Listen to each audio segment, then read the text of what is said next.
Assalamualaikum warahmatullahi wabarakatuh. Kita lanjut materi mengenai golongan ahli waris. Pada pertemuan minggu yang lalu, ahli waris adalah seseorang yang mempunyai hubungan perkawinan atau mempunyai hubungan darah dengan pewaris.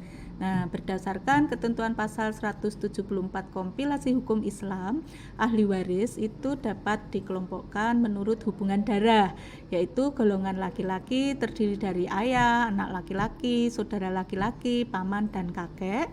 Sedangkan untuk golongan perempuan terdiri dari ibu, anak perempuan, saudara perempuan, dan nenek.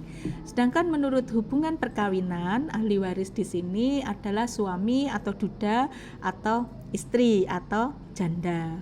Nah, sedangkan menurut doktrin, dan ini digunakan oleh hakim di pengadilan agama biasanya, golongan ahli waris ini yang pertama adalah golongan ahli waris dawil furud, yaitu ahli waris yang mempunyai bagian tertentu sebagaimana disebutkan di dalam Al-Quran dan Sunnah. Nah, bagian tertentu tersebut adalah setengah bagian, sepertiga bagian, seperempat bagian, seperenam, seperdelapan, atau 2/3 bagian. Golongan ahli waris yang kedua adalah ahli waris asobah, yaitu ahli waris yang tidak memperoleh bagian tertentu tetapi akan berhak mendapat seluruh harta warisan jika tidak ada ahli waris dawil furud. Jika ada ahli waris dawil furud, maka ahli waris asobah itu berhak atas sisanya jika ada sisa. Tetapi jika tidak ada sisa, maka ahli waris asobah itu tidak akan mendapatkan bagian apapun. Nah, ahli waris asobah ini ada 3 macam, yaitu asobah binafsi, yaitu ahli waris asobah dengan sendirinya, misalnya ini adalah anak laki-laki. Yang kedua adalah asobah bil ghairi, yaitu asobah yang ditarik oleh ahli waris laki-laki menarik ahli waris perempuan, misalnya anak perempuan apabila mewaris bersama-sama dengan ahli waris laki-laki, maka dia merupakan ahli waris bil ghairi. Yang ketiga adalah ahli waris ma'al ghairi. Di sini yang menarik ahli waris itu adalah golongan ahli waris perempuan. Misal anak perempuan itu menarik ahli waris saudara perempuan. Nah, golongan yang ketiga adalah golongan ahli waris dawil arham, yaitu ahli waris yang mempunyai hubungan dengan pewaris melalui anggota keluarga perempuan. Selanjutnya yang keempat adalah ahli waris pengganti. Nah, ahli waris pengganti di sini nanti terkait dengan ahli waris anak, namun anak di sini meninggal lebih dulu daripada ayahnya. Nah, nanti cucu itu disebut sebagai ahli waris pengganti. Nah, ini macam-macamnya. Untuk ahli waris dawil furud itu ada suami, istri, ayah, ibu, anak perempuan, cucu perempuan dari anak laki-laki, saudara perempuan kandung, saudara perempuan seayah, saudara perempuan seibu, saudara laki-laki seibu, kakek dan nenek. Sedangkan asobah binafsi ya, adalah anak laki-laki, ayah, kakek, cucu laki-laki dari anak laki-laki, saudara kandung laki-laki, saudara kandung laki-laki, saudara laki-laki seayah, paman kandung, paman seayah, anak laki-laki paman kandung, dan anak laki-laki paman seayah. Tadi sudah dijelaskan mengenai asobah bil ghairi, anak perempuan mewaris bersama-sama dengan anak laki-laki.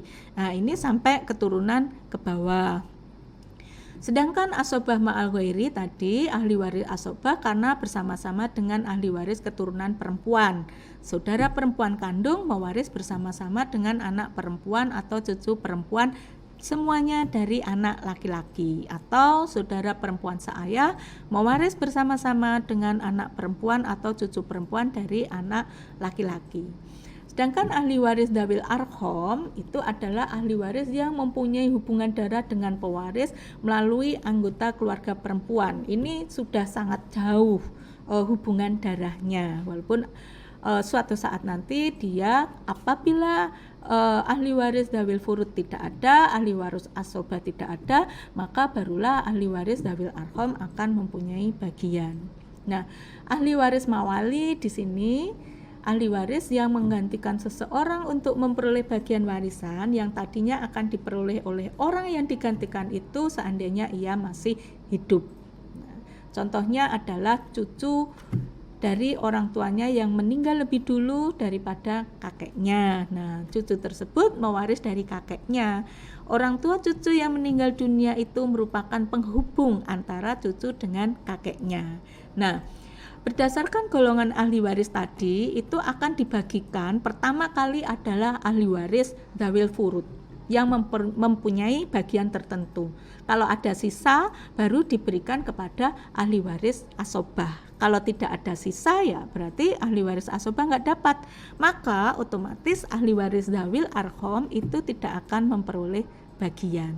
Nah, mengenai ahli waris mawali itu ditentukan oleh ketentuan pasal 185 kompilasi hukum Islam. Syaratnya adalah ahli waris yang meninggal lebih dulu daripada si pewaris, maka kedudukannya dapat digantikan oleh anaknya, kecuali mereka yang disebut dalam pasal 173 kompilasi hukum Islam.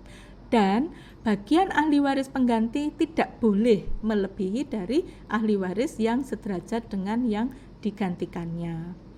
Bagaimana untuk ahli waris yang berbeda agama?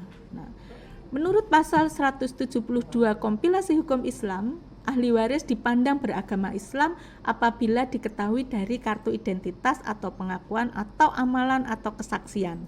Sedangkan bagi bayi yang baru lahir atau anak yang belum dewasa beragama menurut ayahnya atau lingkungannya. Nah, untuk ahli waris yang berbeda agama, menurut Ahlus Sunnah wal Jamaah itu juga akan diberikan dengan jalan wasiat wajibah. Demikian, Assalamualaikum warahmatullahi wabarakatuh.